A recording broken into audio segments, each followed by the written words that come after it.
man went to a hotel and walked up to the front desk to check in. The woman at the desk gave him his key and told him that on the way to his room there was a door with no number that was locked and no one was allowed in there. She explained that it was a storeroom, that it was out of bounds. She reminded him of this several times before allowing him upstairs.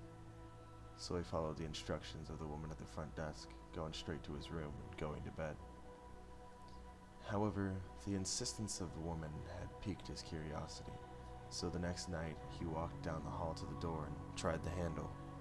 Sure enough, it was locked. He bent down and looked through the wide keyhole. Cold air passed through it, chilling his eye. What he saw was a hotel bedroom, like his, and in the corner there was a woman whose skin was incredibly pale. She was leaning her head against the wall, facing away from the door. He stared in confusion for a while. Was this a celebrity? The owner's daughter? He almost knocked on the door out of curiosity, but decided not to. As he was still looking, the woman turned sharply and he jumped back from the door, hoping she would not suspect he had been spying on her. He crept away from the door and walked back to his room. The next day he returned to the door and looked through the wide keyhole.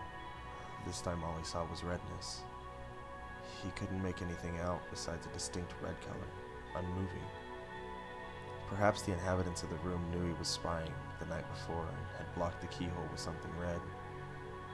He felt embarrassed that he had made the woman so uncomfortable and hoped she had not made a complaint with the woman on the front desk. At this point, he decided to consult her for more information. After some gentle quizzing and the promise that the explanation would go no further than him, she finally said, "Well, I might as well tell you the story of what happened in that room. A long time ago, a man murdered his wife in there. We find that even now, people get uncomfortable staying there. But these people were not ordinary.